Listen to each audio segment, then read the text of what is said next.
ನಮಸ್ಕಾರ. TM learning centre YouTube ಚಾನಲ್ಗೆ ನಿಮ್ಮೆಲ್ಲರಿಗೂ ಸ್ವಾಗತವನ್ನು ಕೋರ್ತಾ, ರೇಷಿಯೋ ಅಂಡ್ ಪ್ರಪೋರ್ಷನ್ ಅನುಪಾತ ಮತ್ತು ಸಮಾನುಪಾತ ಈ ಲೆಕ್ಕಗಳ ಮೇಲೆ ಅಂದರೆ ಕಳೆದ ತರಗತಿಯಲ್ಲಿ ನಿಮಗೆ ಲೆಕ್ಕಗಳನ್ನು ಪರಿಚಯ ಮಾಡಿದ್ದೆ. ಇದು ಮುಂದುವರೆದ ತರಗತಿ, ಇದು ಕೂಡ ಉಚಿತ ತರಗತಿಯಾಗಿರೋದ್ರಿಂದ ನಿಮ್ಮ ಪರೀಕ್ಷಾ ತಯಾರಿಗೆ ಈ ರೇಷಿಯೋ ಅಂಡ್ ಪ್ರಪೋರ್ಷನ್ ಮೇಲೆ ಬರುವಂಥ ಯಾವುದೇ ಲೆಕ್ಕಗಳನ್ನು ನೀವು ತಪ್ಪಿಲ್ಲದೆ ಮಾಡ್ತೀರಿ. ಅದು TET ಆಗಿರಲಿ, GPSTR ಅಥವಾ PSTR ಯಾವುದೇ ಶಿಕ್ಷಕರ ನೇಮಕಾತಿ ಪರೀಕ್ಷೆ ಆದರೂ ಕೂಡ ನೀವು ಇನ್ನೊಂದು ಸಲ ಪ್ರಿಪೇರ್ ಆಗಬೇಕಾದ್ರೆ ಈ ರೇಷಿಯೋ ಆ್ಯಂಡ್ ಪ್ರಪೋರ್ಷನ್ ಮೇಲೆ ಕಾನ್ಫಿಡೆನ್ಸ್ ಬರೋ ಮಟ್ಟಕ್ಕೆ ನಾನು ನಿಮಗೆ ಲೆಕ್ಕಗಳನ್ನು ತಿಳಿಸ್ತಾ ಹೋಗ್ತೀನಿ.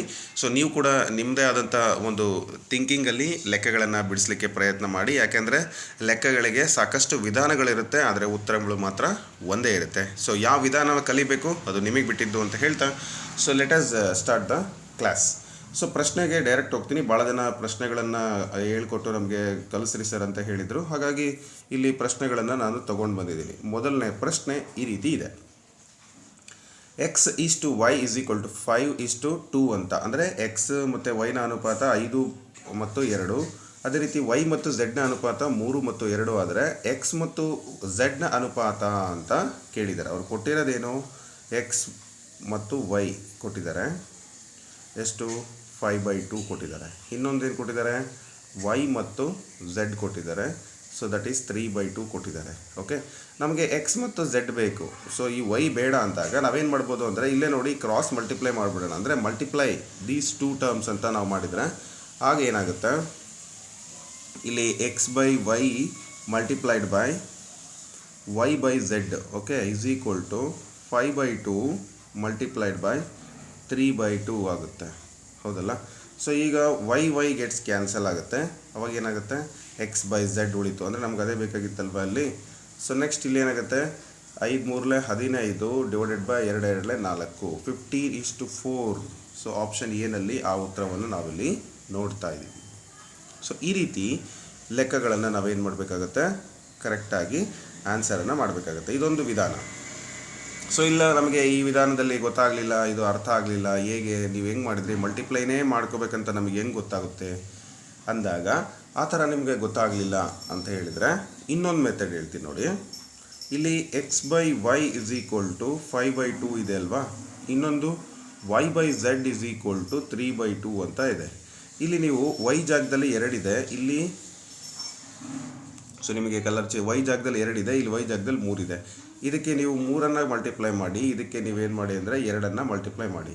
ಆಗ ಏನಾಗುತ್ತೆ ನೋಡಿ, x/y = 5×3 15/15 3×2 6 ಆಗುತ್ತೆ. ಸೊ ಅದೇ ಥರನೇ ಇಲ್ಲಿ ಇನ್ನೊಂದು y/z = 2 ಮಲ್ಟಿಪ್ಲೈ ಮಾಡಿದ್ರೆ 6/4 ಆಗುತ್ತೆ. ಅವಾಗ 2 6 ಆಯ್ತಲ್ವ. ಅಂದರೆ the value of y is 6, the value of x is 15, the value of z is 4. ಹಾಗಾಗಿ x ಮತ್ತು z ನ ಅನುಪಾತ 15 ಮತ್ತು 4 ಆಗುತ್ತೆ. ಸೊ ಹಾಗಾಗಿ 15 ಮತ್ತು 4 ಹೀಗೂ ಕೂಡ, ಅಂದರೆ ಕೆಲವೊಂದನ್ನು ಈಕ್ವೇಟ್ ಮಾಡಿಕೊಂಡು ನಾವು ಆನ್ಸರನ್ನು ಮಾಡ್ಬೋದು. ಹೋಪ್ ನಿಮಗಿದು ಅರ್ಥ ಆಗಿದೆ ಅಂತ ಭಾವಿಸ್ತೀನಿ. ಅಂದರೆ ಇವರು ಕೊಟ್ಟಿರೋವಂಥದ್ದು ಜಸ್ಟ್ ಮಲ್ಟಿಪ್ಲೈ ಮಾಡಿ ನಿಮಗೆ ಆನ್ಸರನ್ನು ಮಾಡಿ ಅಂತೇಳಿ ಕೊಟ್ಟಿದ್ದಾರೆ. ಸೊ ಆ ಮೆಥಡನ್ನು ಕೂಡ ನೀವೇನು ಮಾಡ್ಬೋದು, ಫಾಲೋ ಮಾಡ್ಬೋದು. 2 ಮೆಥಡನ್ನು ನಾನು ನಿಮಗೆ ತಿಳಿಸ್ಕೊಟ್ಟಿದ್ದೀನಿ. ಸೊ ನಿಮ್ಗೆ ಯಾವುದು ಓಕೆ ಅನಿಸುತ್ತೆ ಆ ಮೆಥಡನ್ನು ನೀವೇನು ಮಾಡ್ಬೋದು, ಫಾಲೋ ಮಾಡ್ಬೋದು. ಎಸ್, ಇಲ್ಲಿ 3 ರೇಷಿಯೋನ ಕೊಟ್ಟಿದ್ದಾರೆ. A/B ಕೊಟ್ಟಿದ್ದಾರೆ ಮತ್ತು B/C ಕೊಟ್ಟಿದ್ದಾರೆ. ಅಲ್ಲಿ B ವ್ಯಾಲ್ಯೂ ಏನಾಗಿದೆ ಅದನ್ನು ಈಕ್ವೇಟ್ ಮಾಡ್ಕೊಂಬಿಡಿ. ನೋಡಿ, A/B B ವ್ಯಾಲ್ಯೂ 7 ಇದೆ, ಇಲ್ಲಿ B ವ್ಯಾಲ್ಯೂ ಇಲ್ಲಿ 14 ಇದೆ. ಹಾಗಾದರೆ ನಾವು ಇಲ್ಲಿ ಮಲ್ಟಿಪ್ಲೈಡ್ ಬೈ 2 ಮಾಡಿಬಿಟ್ರೆ B ವ್ಯಾಲ್ಯೂ ಈಕ್ವೇಟ್ ಆಗುತ್ತಲ್ವಾ. ಸೊ A/B ಇದರಲ್ಲಿ ನಾನೇನು ಮಾಡ್ತಾಯಿದ್ದೀನಿ, ಈ ಥರನೇ ಬರೀಬೇಕಂತಿಲ್ಲ. A/B ಅಂತ ಬರೆದ್ರೆ 3/7 ಅಂತ ಆಗುತ್ತಾ. ಸೊ ಇದಕ್ಕೆ ನಾವೇನು ಮಾಡ್ತಾಯಿದ್ದೀನಿ, ನಾನು ಆಗಲೇ ಹೇಳ್ದಂಗೆ ಮಲ್ಟಿಪ್ಲೈಡ್ ಬೈ 2 ಅಂತ ಹೇಳಿದೆ. So into 2 that become 3×2 6, 7×2 14. Numerator denominator ಎರಡಕ್ಕೂ ಮಲ್ಟಿಪ್ಲೈ ಮಾಡಬೇಕು, ಕೇವಲ ಒಂದಕ್ಕಷ್ಟೇ ಮಾಡೋಂಗಿಲ್ಲ. ಹಾಗಾಗಿ A ವ್ಯಾಲ್ಯೂ 6 ಬಂತು, B ವ್ಯಾಲ್ಯೂ 14 ಬಂತು, C ವ್ಯಾಲ್ಯೂ ಆಲ್ರೆಡಿ 5 ಕೊಟ್ಟಿದ್ದಾರೆ. ಯಾಕಂದರೆ ಇಲ್ಲಿ ಆಲ್ರೆಡಿ B ವ್ಯಾಲ್ಯೂ ಮ್ಯಾಚ್ ಆಗಿದೆ. ಸೊ A ವ್ಯಾಲ್ಯೂ ಎಷ್ಟಾಯಿತು, 6. Okay, B value 14. Okay, C value 5. Okay, so option A ಇದಕ್ಕೆ ಸರಿಯಾದ ಉತ್ತರ ಆಗುತ್ತೆ. ಯಾಕೆಂದರೆ ನಮ್ಗೆ ಕೇಳಿರೋದು A:B:C. ಅಕಸ್ಮಾತ್ ಅವ್ರೇನಾದರೂ B:A:, ಅಂತ ಏನಾದ್ರು ಕೊಟ್ಟಿದ್ರೆ ಅದು ಹೇಗಿದೆಯೋ ಹಾಗೆ ಬಿ ವ್ಯಾಲ್ಯೂನ ಮೊದಲು ಹಾಕಿ ಎ ವ್ಯಾಲ್ಯೂನ ನೆಕ್ಸ್ಟ್ ಹಾಕಿ ಅದು ಹೆಂಗೆ ಕೊಟ್ಟಿದ್ದಾರೋ ಅದೇ ಥರ ನೀವೇನು ಮಾಡಬೇಕು, ಉತ್ತರವನ್ನು ಕಂಡುಹಿಡಿಬೇಕು. ಸೊ ಆಪ್ಷನ್ ಎ ಇದಕ್ಕೆ ಸರಿಯಾದ ಉತ್ತರ ಆಗುತ್ತೆ. ನಾನು ಆಗಲೇ ಹೇಳ್ದಂಗೆ ಅವ್ರು ಏನು ಮಾಡಿದ್ದಾರೆ, ಬೈ 2ನ ಏನು ಮಲ್ಟಿಪ್ಲೈ ಮಾಡಿದ್ದಾರೆ. So 14 the value of B equate ಮಾಡಿಕೊಂಡು ಉತ್ತರವನ್ನು ಕಂಡುಹಿಡಿದಿದ್ದಾರೆ. ಅಲ್ಲಿ ನಿಮಗೆ ಅರ್ಥ ಆಗಲ್ಲ ಅಂತಲೇ ನಾನೇನು ಮಾಡಿದೆ, ಈ ರೀತಿ ಬರೆದು ತಿಳಿಸ್ಕೊಡೋ ಪ್ರಯತ್ನ ಮಾಡಿದೆ. Next question, find the sub duplicate ratio of 64:81 ಅಂತ ಕೊಟ್ಟಿದ್ದಾರೆ. ಸೊ 64:81 ಇಲ್ಲಿ ಸಬ್ ಡ್ಯೂಪ್ಲಿಕೇಟ್ ರೇಷಿಯೋನ ಹೆಂಗೆ ಮಾಡಬೇಕು ಅಂದರೆ ಸ್ಕ್ವೇರ್ ರೂಟ್ ಹಾಕ್ಬೇಕಷ್ಟೇ. ಅವು ಏನಿದ್ದಾವೆ ಅದೇ ರೇಷಿಯೋಗೆ ನಾವೇನು ಮಾಡಬೇಕು, √A:√B ಅಂತ ನಾವು ಮಾಡ್ತೀವಿ. ಅಕಸ್ಮಾತ್ ಸಬ್ ಟ್ರಿಪ್ಲಿಕೇಟ್ ರೇಷಿಯೋ ಅಂತ ಕೊಟ್ಟಿದ್ರೆ √A √B ಅಂತ ಮಾಡ್ತೀವಿ. ಸೊ ನಮಗೆ ಸದ್ಯ ಅದನ್ನು ಕೇಳಿಲ್ಲ, ಡುಪ್ಲಿಕೇಟ್ ಅಂತ ಕೇಳಿದಾರಲ್ವಾ. ಸೊ ಈಗ √64 ಅಂತ ಬರುತ್ತೆ. ಈಗ ಎಸ್, √64 ಅಂತಂದರೆ ನಿಮಗೆ ವ್ಯಾಲ್ಯೂ ಅರ್ಥ ಆಗಿದೆ ಈಗ ಆಲ್ರೆಡಿ. ನೆಕ್ಸ್ಟ್ √81. √64 ಅಂದರೆ ಯಾವುದನ್ನು ಡಬಲ್ ಮಾಡಿದರೆ, ಯಾವುದನ್ನು ಸೇಮ್ ಮಲ್ಟಿಪ್ಲೈ ಮಾಡಿದರೆ 8 8 64. ಸೊ 8 9 8:9 ಅಂತಕ್ಕಂಥದ್ದೇ ಇದಕ್ಕೆ ಆನ್ಸರು. ನೋಡಿದರೆ ಗೊತ್ತಾಗ್ಬಿಡುತ್ತೆ, ಬಟ್ ಇಲ್ಲಿ ಎಲ್ಲೂ ಇಲ್ಲ. ಸೊ ಆಪ್ಷನ್ ಡಿನಲ್ಲಿರುತ್ತೆ ಅದು. ಆಪ್ಷನ್ ಡಿ ನೋಡೋಣ. ಎಸ್, 8:9 ಇಲ್ಲೇ ಇದೆ. Okay, so this is your correct answer. ಅಂದರೆ ರೂಟ್ ಹಾಕಿದರೆ ಆನ್ಸರ್ ಬಂದುಬಿಡುತ್ತೆ. ಓಕೆನಾ. ಟ್ರಿಪ್ಲಿಕೇಟ್ ಅಂದರೆ ಕ್ಯೂಬ್ ರೂಟ್ ಹಾಕಬೇಕಷ್ಟೆ. ನಿಮಗೆ ಆ ಥರದ ಲೆಕ್ಕಗಳು ಕೊಟ್ಟರೆ ಭಾಳ ಈಸಿಯಾಗಿ, ಅದಕ್ಕೆ ಎರಡೂ ಮಾಧ್ಯಮದಲ್ಲಿ ಕ್ವಶನ್ ಪೇಪರನ್ನು ನೋಡಿ, ಕನ್ನಡ ಮತ್ತು ಇಂಗ್ಲೀಷಲ್ಲಿ ಇರುತ್ತೆ. ಆವಾಗ ನಿಮಗೆ ಆ ಥರದ ಪ್ರಶ್ನೆಗಳು ಬೇಗ ಅರ್ಥ ಆಗ್ತವೆ. Next, find the mean proportion. So mean ಪ್ರಪೋರ್ಷನನ್ನು ಕೇಳಿದ್ದಾರೆ. So mean proportion of 3 and 12 ಅಂತ ಕೇಳಿದ್ದಾರೆ. ಸೊ ಮೀನ್ ಪ್ರಪೋರ್ಷನನ್ನು ಹೇಗೆ ಕಂಡುಹಿಡಿಬೇಕು, ಅದಕ್ಕೆ ಸೂತ್ರ ಇದೆ. ಏನು, mean proportion is equal to √AB. So √AB ಅಂದರೆ ಎರಡನ್ನು ಕೂಡ ಗುಣಾಕಾರ ಮಾಡಿ ರೂಟ್ ಹಾಕಬೇಕು. 3 × 12 ಆಗುತ್ತೆ. ಓಕೆ, 12 3 36. ಓಕೆ, √36. 6 36 ಆಗಿರೋದ್ರಿಂದ 6. The value is 6. ಆಪ್ಷನ್ ಬಿನಲ್ಲಿ ಆ ಉತ್ತರವನ್ನು ನಾವು ನೋಡ್ತಾ ಇದ್ದೀವಿ. ಇಷ್ಟೇ ಸಿಂಪಲ್ ಆಗಿ ನಾವೇನು ಮಾಡ್ಬೋದು, ಆನ್ಸರನ್ನು ಕಂಡುಹಿಡಿಬೋದು. ಇದು ನಿಮಗೆ ಕಷ್ಟ ಅಂತ ಅನಿಸ್ಬೋದು, ಆದರೆ ವ್ಯಾಲ್ಯೂವನ್ನು ತಿಳ್ಕೊಬೇಕು. ಫಾರ್ಮುಲಾ ಓರಿಯೆಂಟೆಡ್ ಲೆಕ್ಕಗಳನ್ನೇ ನಾನು ಮೊದಲಿಗೆ ತೊಗೊಂಬಂದಿದ್ದೀನಿ. Okay, so the mean proportion is equal to √AB. √AB ಅಂದರೆ 3 × 12. ಸೊ 36 ಅಂದರೆ 6 ಆಗುತ್ತೆ. ಸೊ ನೆಕ್ಸ್ಟ್ ಕ್ವಶನ್ ಬಂದು, if x:y is equal to 4:3 find the value of ಅಂತ ಕೊಟ್ಟಿದ್ದಾರೆ. ಅವರೇ ಕೊಟ್ಬಿಟ್ಟಿದ್ದಾರೆ. ವ್ಯಾಲ್ಯೂವನ್ನು ನಾವಿಲ್ಲಿ ಕಂಡುಹಿಡಿಬೇಕು. ಅಂದರೆ ಯಾವ ರೀತಿ ಮಾಡ್ತೀವಿ ಅಂತ ಹೇಳಿದರೆ, ಇಲ್ಲಿ ಕಾಂಪೊನೆಂಡೋ ಡಿವೈಡೆಂಡೋ ರೂಲನ್ನು ಹಾಕಿ ನಾವು ಮಾಡ್ತೀವಿ. ಕಾಂಪೊನೆಂಡೋ ಡಿವೈಡೆಂಡೋ ರೂಲ್ ಅಂತ ಹೇಳಿದರೆ ಏನಿಲ್ಲ, ಕೂಡಿ ಮತ್ತು ಅದರ ಮೊತ್ತದಿಂದ ಅದರ ವ್ಯತ್ಯಾಸವನ್ನು ನಾವೇನು ಮಾಡ್ತೀವಿ, ಭಾಗಿಸ್ತೀವಿ. ಮೊತ್ತದಿಂದ ವ್ಯತ್ಯಾಸವನ್ನು ಭಾಗಿಸುವಂಥದ್ದು ಅಂದರೆ ಏನು, x + y divided by x - y ಅಂತ. x + y ಅಂದರೆ ಏನು, ಮೊತ್ತ 4 3 ಕೂಡಿದರೆ 7 ಡಿವೈಡೆಡ್ ಬೈ 4 3 ಹೋದರೆ 1. ಅಂದರೆ ಅರ್ಥ ಏನು, 7:1 ಅಂತ ಅಷ್ಟೇ. ಇದೇನು ಭಾಳ ಕಷ್ಟನಾ? ಎಷ್ಟು ಕಷ್ಟ ಇದೆ? ಸೊ 7:1 ಅಂತಕ್ಕಂಥದ್ದು ಆಪ್ಷನ್ ಎಲ್ಲಿದೆ, ಎನಲ್ಲಿ ಇದೆ. ಸೊ ನಿಮಗೆ ಆಪ್ಷನ್ ಎಲ್ಲಿ ಕೊಟ್ಟಿದ್ದಾರೆ ಅದು ನೋಡಿ ಕರೆಕ್ಟಾಗಿ ನಾವೇನು ಮಾಡಬೇಕಾಗುತ್ತೆ, ಮಾರ್ಕನ್ನು ಮಾಡಬೇಕು. ಇಷ್ಟೇ. ಇದನ್ನು ನಾವೇನು ಭಾಳ ಕಾಂಪೊನೆಂಟು ಡಿವೈಡೆಂಡು ರೂಲ್ ಅಂದರೆ ಏನು ಅವೆಲ್ಲ ತಿಳ್ಕೊಳ್ಳೋ ಅವಶ್ಯಕತೆ ಇಲ್ಲ. ಜಸ್ಟ್ ಅವು ಏನು ಕೊಟ್ಟಿದ್ದಾರೆ ಅದನ್ನು ಫಾಲೋ ಅಪ್ ಮಾಡಿ. x + y = y - y. ಮೊತ್ತ 7, ವ್ಯತ್ಯಾಸ 1, 7:1. ಮುಗೀತಾ? ಈ ಥರ ನಾವು ಲೆಕ್ಕಗಳನ್ನು ಸಾಲ್ವ್ ಮಾಡಬೇಕು. Okay,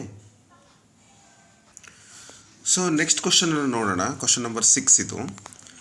if 5:15:3 and x are in proportion then find the value of x ಅಂತ ಕೊಟ್ಟಿದ್ದಾರೆ. ಅಂದರೆ 5, 15, 3 ಮತ್ತು ಎಕ್ಸ್ಗಳು ಪ್ರಪೋರ್ಷನಲ್ ಇದ್ದರೆ, ಸೊ ಸಮಾನುಪಾತದಲ್ಲಿ ಇದ್ದರೆ ಎಕ್ಸ್ನ ಬೆಲೆ ಏನು ಅಂತ ಕೇಳಿದೆ. ಸೊ ಪ್ರಪೋರ್ಷನಾಲಿಟಿ ರೂಲ್ ನಮ್ಗೆ ಗೊತ್ತಿದೆ.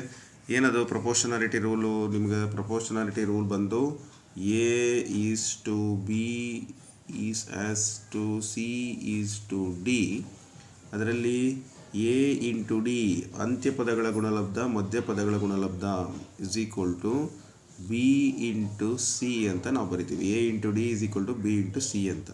ಸೊ ಅವುಗಳನ್ನು ಗುಣಾಕಾರ ಮಾಡಿದಾಗ ನಮಗೆ ಉತ್ತರ ಸಿಗುತ್ತೆ. ಬಟ್ ಇಲ್ಲಿ ಮಧ್ಯಪದಗಳು ಯಾವ್ಯಾವು, ಅಂತ್ಯಪದಗಳು ಯಾವ್ಯಾವು? ಸೊ ಅಂತ್ಯಪದಗಳು 5 ಮತ್ತು ಎಕ್ಸು, ಮಧ್ಯಪದಗಳು 15 ಮತ್ತು 3. ಅವುಗಳನ್ನು ನಾವು ಮಲ್ಟಿಪ್ಲೈ ಮಾಡಬೇಕು. ಅಂದರೆ ಅವಾಗ ಏನಾಗುತ್ತೆ, 5 into x is equal to 5 into x is equal to 15 into 3 ಆಗುತ್ತೆ ಅಲ್ವಾ? ಸೊ ನಮಗೆ ಎಕ್ಸ್ ಮಾತ್ರ ಬೇಕು ಅಂದರೆ 15 ಇಂಟು 3 ಡಿವೈಡೆಡ್ ಬೈ 5 ಆಗುತ್ತೆ. ಯಾಕೆಂದರೆ 5ನ ನಾವು ಈ ಕಡೆ ತೊಗೊಂಡ್ರೆ ಡಿವೈಡೆಡ್ ಬೈ ಆಗುತ್ತೆ. 5 ಒಂದಲೇ 5 ಮೂರಲೇ 15. ಸೊ 3 ಮೂರಲೇ 9. ಸೊ ಆಪ್ಷನ್ ಬಿನಲ್ಲಿ ಆ ಉತ್ತರವನ್ನು ನಾವಿಲ್ಲಿ ನೋಡ್ತಾ ಇದ್ದೀವಿ. ಸೊ ಆಪ್ಷನ್ ಬಿ ಸರಿಯಾದ ಉತ್ತರ. ನಾನು ಆಗಲೇ ಹೇಳ್ದಂಗೆ ಪ್ರಪೋರ್ಷನನ್ನು 5:15:3:x ಅಂತ ಬರ್ಕೊಂಡು A into B into C ಅಂತ ಮಾಡಿಕೊಂಡ್ರೆ ಅದು A into D is equal to B into C ಆಗುತ್ತೆ. So X is equal to 5x is equal to 15 into 3, X is equal to 45/5, X value 9 ಆಗುತ್ತೆ. So ನಾನು ಅದಕ್ಕೆ ಈ digital ರೂಪದಲ್ಲಿ ಯಾಕೆ ನಿಮಗೆ ತೋರಿಸಲ್ಲ ಅಂದರೆ, ನಾವು ಸಾಲ್ವ್ ಮಾಡೋದೇ ಬೇರೆ, ಕೈಯಲ್ಲಿ ಬರೆದು ಟೀಚರ್ ಮುಂದೆ ಇಟ್ಕೊಂಡು ಹೇಳೋದೇ ಬೇರೆ, ಅದು ಡೈರೆಕ್ಟ್ ಕ್ಯಾಲ್ಕುಲೇಷನ್ ಮಾಡಿ ಹೇಳೋದೇ ಬೇರೆ. ಹಾಗಾಗಿ ಮಕ್ಕಳಿಗೆ ಬೇಗ ಕನ್ಫ್ಯೂಸ್ ಆಗ್ದಂಗೆ ಅರ್ಥ ಮಾಡಿಸೋದಕ್ಕೆ ಶಿಕ್ಷಕರೇ ಬೇಕು. ಸೊ ಇದೆಲ್ಲ ನಿಮ್ಗೆ ಕ್ಲಿಯರಾಗಿ ಅರ್ಥ ಆಗ್ತಿರ್ಲಿಲ್ಲ ನಾನು ಹೇಳಿಲ್ಲ ಅಂತಿದ್ರೆ. ಬಟ್ ಈಗ ನಿಮಗೆ ಆನ್ಸರ್ 9 ಅನ್ನೋದು ಕ್ಲಾರಿಫಿಕೇಷನ್ನು ಸಿಕ್ಕಿದೆ. Yes, go to the next question. ಮುಂದಿನ ಪ್ರಶ್ನೆ ನಿಮ್ಮ ಸ್ಕ್ರೀನ್ ಮೇಲಿದೆ. ಪ್ರಶ್ನೆ ಈ ಥರ ಇದೆ: if A is to B is equal to 2:3, B is to C is equal to 4:5, then find the value of A square is to B square is to B into C ಅಂತ ಕೇಳಿದ್ದಾರೆ. So ಇಲ್ಲಿ ಏನಿಲ್ಲ, ನೀವು A ಬಿನ equate ಮಾಡ್ಕೊಂಬಿಡೋದು ಆರಾಮ್ಸೆ. ಏನು ಮತ್ತು ಇಲ್ಲಿ B ಇಲ್ಲೂ ಇದೆ, ಇಲ್ಲೂ ಇದೆ. ಬಿ ವ್ಯಾಲ್ಯೂ ಇಲ್ಲಿ ಎಷ್ಟಿದೆ? 3 ಇದೆ. ಇಲ್ಲಿ ಎಷ್ಟಿದೆ? 4 ಇದೆ. ನೋಡಿ, ಇದೊಂದೇ ನಿಮ್ಗೆ ಬೇಕಾಗಿರೋದು. ಇವೆರಡನ್ನೂ ಸಮ ಮಾಡ್ಕೊಂಬಿಟ್ರೆ A value, B value, C value ಸಿಕ್ಕಂಗೆ ನಿಮಗೆ. ಅದನ್ನ ಏನು ಮಾಡ್ಬೇಕು ನಾವು ಮಾಡ್ಕೋಬೇಕಾದ್ರೆ, ಈ 4ನ್ನು ಇದಕ್ಕೆ ಮಲ್ಟಿಪ್ಲೈ ಮಾಡಿ, ಈ 3ನ್ನು ಇದಕ್ಕೆ ಮಲ್ಟಿಪ್ಲೈ ಮಾಡಿ. ಓಕೆ, ಆಗ ನಿಮಗೆ ಏನಾಗುತ್ತೆ, A by B is equal to 2/3 ಇದೆಯಾ? ಈಗ ಇದರಲ್ಲಿರೋ 4ನ್ನು ಅದಕ್ಕೆ ಮಲ್ಟಿಪ್ಲೈ ಮಾಡಿದರೆ multiplied by 4 you will get 2 4 8, 3 4 12. ಇದು ಒಂದು ಕಡೆ ಇರಲಿ, ಆಯಿತಾ? ಬೇರೆ ಕಲರ್. ನೆಕ್ಸ್ಟ್ ಇದು B by C is equal to 4/5 ಇದೆ. ಇಲ್ಲಿ ಏನಿತ್ತು? B value 3 ಇತ್ತಲ್ವಾ? ಸೊ ಅದನ್ನು ಇದಕ್ಕೆ ಮಲ್ಟಿಪ್ಲೈ ಮಾಡಿದರೆ, ಎರಡು ಕಡೆ 3ನ್ನು ಅಂಶ ಮತ್ತು ಛೇದಕ್ಕೆ ಮಲ್ಟಿಪ್ಲೈ ಮಾಡಿದರೆ 3 4 12. So 3 4 12 divided by 5 3 15. ನೋಡಿ, ಬಿ ಇದ್ದ ಜಾಗದಲ್ಲಿ 12 ಫಿಕ್ಸ್ ಆಗಿ ಬಂತು. ಹಾಗಾದರೆ ನಮ್ಗೆ ಗೊತ್ತಾಯಿತು ಎ ವ್ಯಾಲ್ಯೂ ಏನು? A value 8. Okay, B value 12, C value 15. 8 12 15 ನೆನ್ಪಿಟ್ಕೊಳ್ಳಿ. ಸೊ ಈಗ ಎ ಸ್ಕ್ವೇರ್ ಅಂದರೆ 8 12 15. ಎ ಬಿ ಸಿ ವ್ಯಾಲ್ಯೂ ನಮ್ಗೆ ಗೊತ್ತು. ಇದನ್ನೇ ನಾವು ಆನ್ಸರ್ ಕಂಡುಹಿಡಿಬೇಕಾದ್ರೆ A square 8 8 64, B square 12 12 144. Okay, B C ಅಂದರೆ ಇ ಇಂಟು ಸಿ ಇವೆರಡನ್ನು ಗುಣಾಕಾರ ಮಾಡಬೇಕು. ಓಕೆ, ಅಲ್ಲಿಗೆ ನಿಮ್ಗೆ ಉತ್ತರ ಗೊತ್ತಾಗೋಯಿತು. 64 144 180. ಸೊ ಈ ರೀತಿ ನಾವು ಲೆಕ್ಕಗಳನ್ನು ಮಾಡಬೇಕಾಗುತ್ತೆ. ಗೊತ್ತಾಯ್ತಲ್ಲ ಹೇಗೆ ಮಾಡಬೇಕು ಅಂತ? ಅಲ್ಲಿ ಏನು ಕೊಟ್ಟಿದ್ದಾರೆ ಅದಕ್ಕೆ ಸಂಬಂಧಪಟ್ಟಂತೆ ನಾವೇನು ಮಾಡಬೇಕು? ಲೆಕ್ಕಗಳನ್ನು ಬಿಡಿಸ್ಬೇಕು. ನಿಮ್ಗೆ ಬೇರೆ ಮೆಥಡ್ ಗೊತ್ತಿದ್ರೂ ಕೂಡ ನೀವು ಮಾಡ್ಬೋದು, ಅದರಲ್ಲೇನು ಡೌಟ್ ಬೇಡ. ಯಾಕಂದರೆ ನಿಮಗೆ ಯಾವುದು ಸೂಟಬಲ್ ಅಥವಾ ನಿಮಗೆ ಯಾವುದು ಫೆಮಿಲಿಯರ್ ಅನಿಸುತ್ತೆ, ಸೊ ಅದನ್ನು ನೀವು ಮಾಡಿದ್ರೆ ಆನ್ಸರ್ ಈಸಿಯಾಗಿ ಸಿಕ್ಕುತ್ತೆ. ಸೊ ಇನ್ ಕೇಸ್ ಈ ಉತ್ತರ ನೀವು ಇಲ್ಲ, ಆಪ್ಷನಲ್ಲಿ ಇಲ್ಲ, ನಮಗೆ ಬೇರೆ ಉತ್ತರ ಇದೆ ಅನ್ನೋದಾದರೆ ನೀವೇನು ಮಾಡಬೇಕು? ಎಕ್ಸಾಕ್ಟ್ಲಿ ಅದು ಉತ್ತರ ಕರೆಕ್ಟು, ಬಟ್ ಅದು ಸಿಂಪ್ಲಿಫೈಡ್ ಫಾರ್ಮಲ್ಲಿದೆ ಅಂತ ಹೇಳೋದಾದರೆ ಇನ್ನೊಂದು ಉತ್ತರ ಕೂಡ ಕರೆಕ್ಟ್ ಬರುತ್ತೆ. ಯಾವುದು ಅಂತ ಹೇಳಿದರೆ ನೋಡಿ, ಸೊ ಈ ಉತ್ತರ ಎರಡೂ ಆಲ್ಮೋಸ್ಟ್ ಒಂದೇ ಥರ ಇದೆ ನೋಡಿ. ಓಕೆ, ಹೇಗೆ? ಡಿವೈಡೆಡ್ ಬೈ 4 ಮಾಡಿದ್ದಾರೆ. ಸೊ ಇದಕ್ಕೆ ಏನು ಮಾಡಿದ್ದಾರೆ? ಡಿವೈಡೆಡ್ ಬೈ 4 ಮಾಡಿದ್ದಾರೆ. ಸೊ ಆಗ ಏನಾಗುತ್ತೆ ಅಂದರೆ 4ರಿಂದ ಡಿವೈಡ್ ಮಾಡಿದರೆ 16 4 64. Okay, 36 4 so 36 4 144. ಸೊ 18 ಇದೆಯಲ್ಲ 8 ಅಂದರೆ 180ನ 45 ಬರುತ್ತೆ ಅದಕ್ಕೆ. ಸೊ ಈ ರೀತಿ 45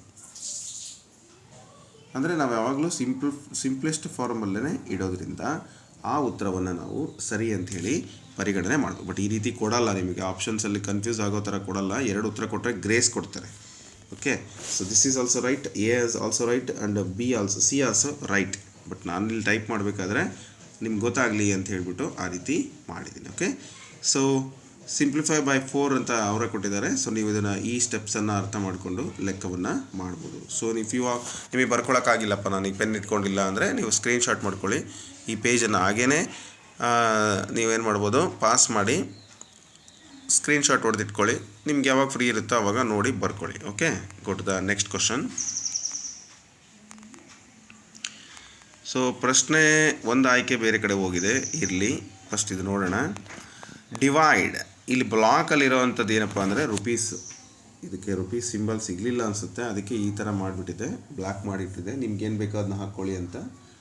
ಸೊ ಡಿವೈಡ್ 1664 ಇನ್ ರೇಷಿಯೋ 5:3 ಅಂತ ಕೊಟ್ಟಿದ್ದಾರೆ. ನಾನು ಇದನ್ನು ಫಸ್ಟ್ ಕ್ಲಾಸಲ್ಲೇ ಹೇಳ್ಕೊಟ್ಟಿದ್ದೀನಿ. ಏನು ಮಾಡಬೇಕು, ಮೊದಲು 5 3 8 ಕೂಡಿ ಅದರಲ್ಲಿ 5ಕ್ಕೆ ಹಾಕಬೇಕು ಅಂದರೆ ಮೇಲ್ಗಡೆ ರೇಷಿಯೋ ಟೋಟಲನ್ನು ಇಲ್ಲಿ ಬರೀಬೇಕು. ಈ ರೀತಿ ಬರೆದ್ರೆ ನಮಗೆ ಒಂದು ಆನ್ಸರ್ ಸಿಗುತ್ತೆ.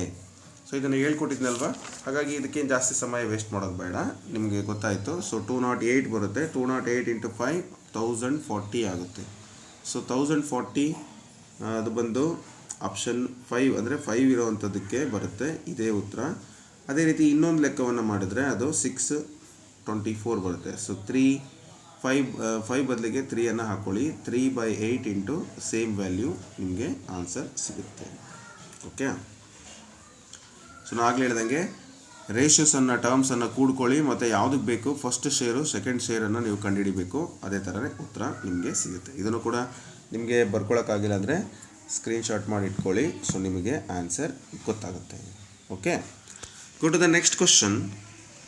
ಈ ಒಂದು ಪ್ರಶ್ನೆ ಸ್ವಲ್ಪ ನಿಮಗೆ ಡಿಫಿಕಲ್ಟ್ ಅನಿಸ್ಬೋದು, ಬಟ್ ಇದು ಕೂಡ ಈಸಿನೇ ಇದೆ. ಅಲ್ಲಿ ಆನ್ಸರ್ ಕಾಣ್ತಾ ಇದೆ ಅಂತ ನೀವು ಚಿಂತೆ ಮಾಡೋಕ್ಕೆ ಹೋಗಬೇಡಿ, ಬಟ್ ಮೆಥಡನ್ನು ಕಲ್ತ್ಕೊಳ್ಳೋಕ್ಕೆ ಪ್ರಯತ್ನ ಮಾಡಿ. ಎಸ್, ನೆಕ್ಸ್ಟ್ ಇಲ್ಲಿ what should be subtracted from the numbers.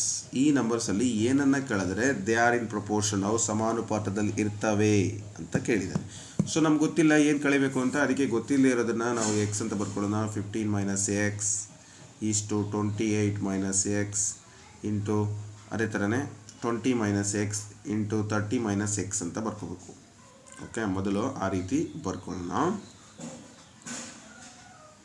So ಆ ರೀತಿ ನೀವು ಬರ್ಕೊಂಡಾದ್ಮೇಲೆ ಎಕ್ಸನ್ನು ಅಂದರೆ ಯಾವುದೋ ಒಂದು ಸಂಖ್ಯೆಯನ್ನು ಕಳೆದಾಗ ಅವು ಪ್ರಪೋರ್ಷನಲ್ ಇರ್ತವೆ ಅಂತ ಬರ್ಕೊಂಡಿದ್ದೀರ. ಸೊ ಈಗ ಇದನ್ನು ನೆಕ್ಸ್ಟ್ ಸ್ಟೆಪ್ಪಲ್ಲಿ ನೀವು ಸಿಂಪ್ಲಿಫೈ ಮಾಡಿದ್ರೆ ಆ್ಯಸ್ ಯೂಶ್ವಲ್ ನಾನು ಇಲ್ಲಿ ಬರ್ಕೊಂಡಿದ್ದೀನಿ ಡಿವೈಡೆಡ್ ಬೈ ಅಂತ ಆಗುತ್ತೆ. ಅದಕ್ಕೆ ನಾನೇನು ಮಾಡಿದ್ದೀನಿ, ಈ ಟರ್ಮನ್ನು ಈ ಕಡೆ ತೊಗೊಂಬಂದಿದ್ದೀನಿ. ಸೊ ಯಾವ ಟರ್ಮ್ ಅದು ಅಂತ ಹೇಳಿದ್ರೆ ಈ ಟರ್ಮನ್ನು ಈ ಕಡೆ ತೊಗೊಂಬಂದರೆ ಇಂಟು ಆಗುತ್ತೆ ಅಲ್ವಾ. ಸೊ ಈ ಟರ್ಮನ್ನು ಈ ಕಡೆ ತೊಗೊಂಬಂದರೆ ಅಲ್ಲಿ ಅದು ಇಂಟು ಆಗುತ್ತೆ. ಸೊ ಆ ರೀತಿ ನಾವು ಮಾಡಿಕೊಂಡಾಗ, ಸೊ ನೋಡಿ ಈ ಸ್ಟೆಪ್ ನಿಮಗೆ ಕ್ಲಿಯರಾಗಿ ಅರ್ಥ ಆಗಿದೆ ಅಂತ ಅಂದ್ಕೊಳ್ತೀನಿ. ಸೊ ನೆಕ್ಸ್ಟ್ ಏನು ಮಾಡ್ತಿದ್ದೀನಿ, ಮಲ್ಟಿಪ್ಲೈ ಮಾಡಿ ಒಂದು ಇಕ್ವೇಷನ್ ಬರುತ್ತೆ. ಇಲ್ಲೂ ಕೂಡ ಮಲ್ಟಿಪ್ಲೈ ಮಾಡಿ ಒಂದು ಇಕ್ವೇಷನ್ ಬರುತ್ತೆ. ಕಾನ್ಸ್ಟೆಂಟ್ ಟರ್ಮ್ಸ್ ಎಲ್ಲ ಒಂದು ಕಡೆ ಹಾಕಿ ಸ್ಕ್ವೇರ್ ಇರೋ square X square gets cancel. So 10 = 5x ಆಗುತ್ತೆ. ಯಾಕೆಂದರೆ 560 570ರಲ್ಲಿ ಓದಂದರೆ 10 ಉಳಿಯುತ್ತೆ. ಇಲ್ಲ 53 ಇದ್ದಿದ್ದು ಈ ಕಡೆ ಬಂದರೆ ಪ್ಲಸ್ ಆಗಿ 48ರಲ್ಲಿ 5x ಉಳಿಯುತ್ತೆ. ಸೊ x = 2 ಆಗುತ್ತೆ. ಅಂದರೆ ಎಕ್ಸ್ನ ಬೆಲೆ 2. ಯಾವಾಗ ನಾವು ಎಕ್ಸ್ ಜಾಗದಲ್ಲಿ 2 ಹಾಕ್ಕೊಂಡು ಕಳಿತೀವಿ ಆಗ ನಮಗೆ ಈ ಕೊಟ್ಟಿರ್ತಕ್ಕಂಥದ್ದು ಏನಾಗಿರುತ್ತೆ ಅಂದರೆ ಪ್ರಪೋರ್ಷನ್ ಆಗಿರುತ್ತೆ, ಅಂದರೆ ಸಮಾನುಪಾತದಲ್ಲಿ ಅವು ಇರ್ತವೆ ಅಂತಕ್ಕಂಥದ್ದು ಸರಿಯಾದ ಉತ್ತರ ಆಗುತ್ತೆ ಸ್ನೇಹಿತರೆ. ಸೊ ನೆಕ್ಸ್ಟ್ ಅದೇ ಥರ 10ನೇ ಪ್ರಶ್ನೆಯನ್ನು ಕೂಡ ನೀವು ನೋಡ್ಬೋದು. ಇದು ಕೂಡ ತುಂಬ ಸಿಂಪಲ್ ಇದೆ, ಆಗಲೇ ನಾನು ಹೇಳ್ಕೊಟ್ಟಿದ್ದೀನಿ mean proportion. So mean proportion formula ಹೇಳ್ಕೊಟ್ಟಿದ್ದೀನಿ. ಹೇಳ್ಕೊಟ್ಟಿರೋಂಥ ಫಾರ್ಮುಲಾ ಮೀನ್ ಪ್ರಪೋರ್ಷನ್ ಅಂದರೆ ಕನ್ನಡದಲ್ಲಿ ಹೇಳಿ ಅಂತ ನೀವು ಕೇಳ್ಬೋದು, ಮಧ್ಯಾನುಪಾತ. ಸೊ ಮಧ್ಯಾನುಪಾತವನ್ನು ಕಂಡುಹಿಡಿಯೋದಕ್ಕೆ ಸೂತ್ರ ಹೇಳ್ಕೊಟ್ಟಿದ್ದೆ, x = √(ab). ಸೊ √(ab) ಅಂದರೆ ಈ ಸ್ಕ್ವೇರ್ ರೂಟಲ್ಲಿ ಏನು ಮಾಡಬೇಕು, ಎ ಮತ್ತು ಬಿನ ಗುಣಾಕಾರ ಮಾಡಿ ಬರೀಬೇಕು. ಸೊ ಇದ್ರ ಮೇಲೆ ನೀವು ಇವನ್ನ ಬರ್ಕೊಳ್ಳಿ, ಆನ್ಸರನ್ನು ಮಾಡೋದಕ್ಕೆ ಪ್ರಯತ್ನ ಮಾಡಿ. ಸೊ ಎಷ್ಟು ಬರುತ್ತೆ ಆಪ್ಷನ್ಸಲ್ಲಿ ಯಾವುದಿದೆ ನೋಡಿಕೊಂಡು ನನಗೆ ಕಮೆಂಟ್ ಮೂಲಕ ನಿಮ್ಮ ಆನ್ಸರನ್ನು ತಿಳಿಸಿ. ಕ್ವಶನ್ ನಂಬರ್ 10ಗೆ ಅಂದರೆ ನಿಮ್ಮ ಒಂದು ರೆಸ್ಪಾನ್ಸ್ ಕೂಡ ನನಗೆ ಬೇಕಲ್ವಾ. ಸೊ ಹಾಗಾಗಿ ನಾನು ನಿಮ್ಮನ್ನೇ ಕೇಳ್ತಾ ಇದ್ದೀನಿ. So do it yourself and comment your answer. Ratio and ಪ್ರಪೋರ್ಷನಲ್ಲಿ ನಾನು ಇನ್ನೂ 25ಕ್ಕಿಂತ ಹೆಚ್ಚಿನ ಪ್ರಶ್ನೆಗಳನ್ನು ಲೀಸ್ಟ್ ಔಟ್ ಮಾಡಿದ್ದೀನಿ. ಬೇರೆ ಬೇರೆ GPSTR, PSTR, HSTR ಹಾಗೂ CTET ಮತ್ತು TET ಇಂದ ನಾನು ಈ ಕ್ವಶನ್ಸ್ಗಳನ್ನು ತೊಗೊಂಡು ಬಂದಿರೋದ್ರಿಂದ ಈ ಅನುಪಾತ ಸಮಾನುಪಾತದ ಲೆಕ್ಕಗಳು ಸಂಪೂರ್ಣವಾಗಿ ನಿಮಗೆ ಅರ್ಥ ಆಗಬೇಕು ಅಂದರೆ ಎಲ್ಲ ವಿಡಿಯೋಗಳನ್ನು ನೀವು ನೋಡೋದು ಮರಿಬೇಡಿ. ಹಾಗೆ ಎಕ್ಸಾಮ್ ಕಾಲ ಆದಾಗ ನಾವು ನೋಡೋದಕ್ಕಿಂತ ಈಗಲಿಂದನೇ ಅಭ್ಯಾಸವನ್ನು ಮಾಡೋದು ತುಂಬ ಒಳ್ಳೆಯದು.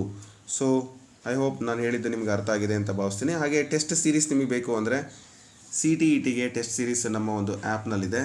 CTET ಒಂದು ಟೆಸ್ಟ್ ಸೀರೀಸ್, ಇದೇ ಥರದ ಸಾಕಷ್ಟು ಕ್ವಶನ್ಸ್ಗಳು ಟಾಪಿಕ್ ಮೇಲೆ, ಚಾಪ್ಟರ್ಗಳ ಮೇಲೆ, ಎಲ್ಲ ಲೆಸನ್ಸ್ಗಳ ಮೇಲೆ, ಸೈನ್ಸು ಅಂದರೆ EVS, ಸೈನ್ಸು ಎಲ್ಲವೂ ಕೂಡ ಕವರ್ ಆಗಿದೆ ಪೇಪರ್ 1, ಪೇಪರ್ 2ಗೆ. ಬಟ್ ಇಂಗ್ಲೀಷ್ ಹಿಂದಿಯಲ್ಲಿರುತ್ತೆ. ಬೇಕಾದರೆ CTET ಕ್ವಶನರೀಸ್ ನಿಮಗೆ ಸಿಗುತ್ತೆ. ನಮ್ಮ ಆ್ಯಪನ್ನು ಡೌನ್ಲೋಡ್ ಮಾಡಿ CTETಗೆ ಸಂಬಂಧಪಟ್ಟಂತೆ ಆ ಒಂದು ಕೋರ್ಸನ್ನು ನೀವು ಬೈ ಮಾಡ್ಬೋದು. ಅದು ನಾನು ಮಾಡಿದ್ದಲ್ಲ, ಮತ್ತೊಬ್ಬರು ಮಾಡಿದ್ದು, ಬಟ್ ಚೆನ್ನಾಗಿದೆ. ಅಲ್ಲಿ ಕೂಡ ಕ್ವಶನ್ಸ್ ನೀವು ಪ್ರಾಕ್ಟೀಸ್ ವಿತ್ ಇದೇ ಥರ ಒಳ್ಳೆ ಸೊಲ್ಯೂಷನ್ಸನ್ನು ಕೂಡ ತಗೋಬೋದು. ಓಕೆ, ಧನ್ಯವಾದಗಳು.